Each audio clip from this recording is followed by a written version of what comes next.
On a moonless night in March 1945, near the Rhine River in Germany, a German intelligence officer peered through his binoculars at what appeared to be a massive American armored division preparing for a river crossing. Through the darkness, he could make out the distinctive silhouettes of Sherman tanks, the angular shapes of tank destroyers, and the long barrels of artillery pieces. Radio intercepts confirmed heavy traffic from what sounded like a full armored division. The officer quickly reported his findings to headquarters, recommending immediate reinforcement of the sector.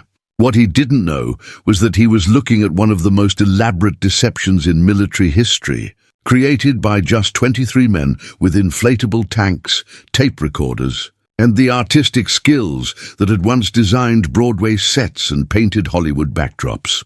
The men of the 23rd Headquarters Special Troops, known today as the Ghost Army, represented something entirely new in American military thinking. Activated on January 20th, 1944, this unit of 1,100 men wasn't designed to fight the enemy with bullets and bombs. Instead, they would wage war with imagination, creativity, and an almost theatrical understanding of how to manipulate human perception. Many of these soldiers had been artists, designers, and performers in civilian life. Now they would use those same skills to save American lives by convincing the Germans that entire army divisions were somewhere they weren't.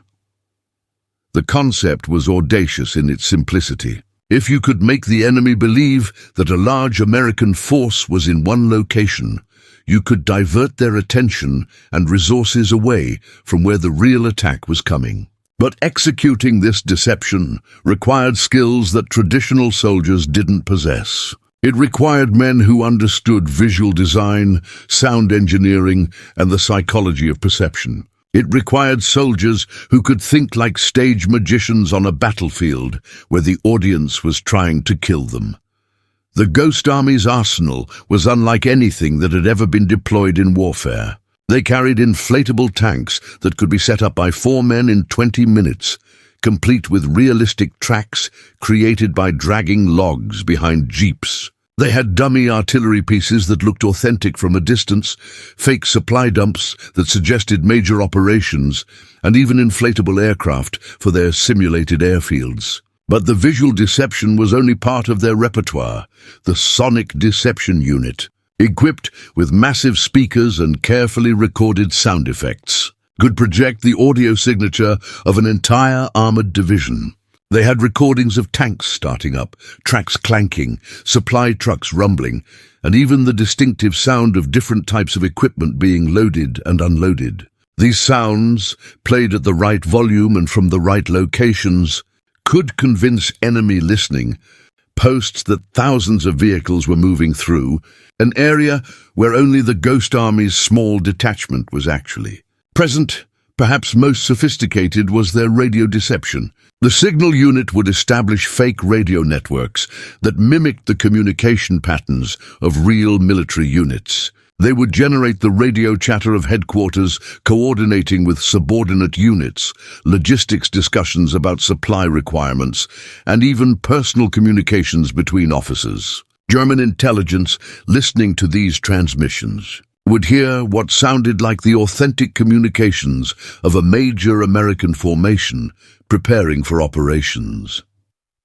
The Ghost Army's first major test came in Operation Fortitude, the massive deception plan designed to convince the Germans that the D-Day invasion would come at Calais rather than Normandy. While the main deception was centered in England, the Ghost Army contributed by creating the illusion that American forces were building up in areas far from the actual invasion preparations. Their dummy installations and fake radio traffic helped maintain the fiction that Allied forces were far more dispersed than they actually were, but it was in the campaigns after D-Day that the Ghost Army truly proved its worth. As Allied forces advanced across France and into Germany, the Ghost Army conducted over 20 separate deception operations. Each one was carefully crafted to support real military objectives by drawing German attention and resources away from actual Allied operations. Sometimes they would simulate a division preparing for a river crossing, complete with fake bridge-building activities and increased radio traffic about engineering requirements. Other times, they would create the impression of a massive build-up for an offensive in a sector where no attack was planned. The attention to detail was extraordinary. They didn't just inflate dummy tanks and walk away. They understood that effective deception required the small touches that made the illusion believable. They would create fake tank tracks leading to and from their dummy vehicles. They would establish simulated command posts with the appropriate radio antennas and increased vehicle traffic. They would even have soldiers wearing the shoulder patches of the units they were impersonating, walking around nearby towns. Knowing that German agents would report these sightings, one of their most successful operations took place during the Rhine crossing in March 1945, while the real Ninth Army was preparing to cross at one location. The Ghost Army created the elaborate fiction of a major crossing attempt 30 miles away. They established dummy bridging equipment, fake artillery positions, and increased radio activity, suggesting an imminent assault. German defenders shifted forces to counter this phantom threat, weakening their defenses at the actual crossing site. The real operation succeeded with far fewer casualties than anticipated, in part because the Ghost Army had drawn enemy attention elsewhere. The psychological impact of their operations extended beyond simple military deception. German intelligence officers, already struggling to track Allied movements across a vast front, found their job made immeasurably more difficult by the Ghost Army's activities. Reports of Allied units would come in from multiple sources, but the units would seem to appear and disappear in ways that made no tactical sense. This uncertainty forced German commanders to hold reserves that might otherwise have been committed to actual battles, and created a general sense that Allied forces were larger and more active than they really were. What made the Ghost Army particularly effective was the caliber of men who served in it. These weren't traditional soldiers who had been taught a few deception techniques. These were artists and creative professionals who brought genuine expertise to the problem of military deception. They understood visual composition, sound design, and the psychology of perception in ways that allowed them to create deceptions that were far more sophisticated than simple dummy equipment.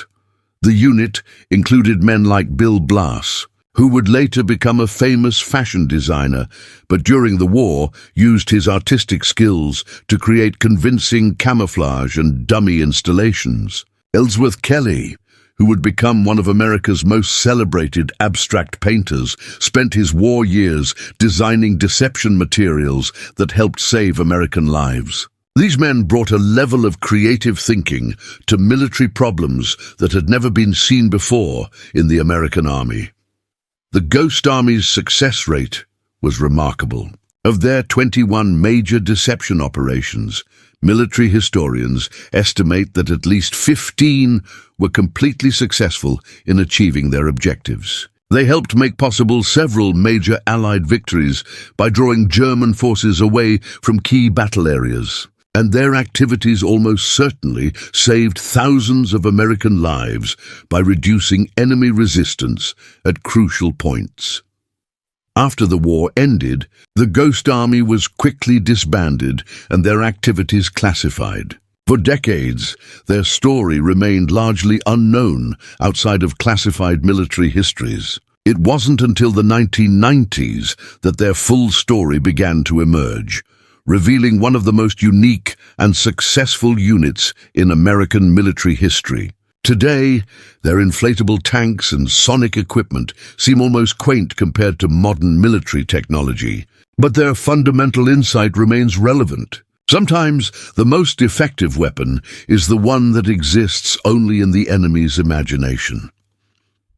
The Ghost Army reminds us that warfare isn't just about superior firepower or better equipment. Sometimes the most decisive factor is superior thinking, creativity, and the ability to see problems from entirely new perspectives. In an age when military effectiveness is often measured in terms of technology and firepower, The Ghost Army's legacy suggests that imagination and creativity remain crucial elements of military success.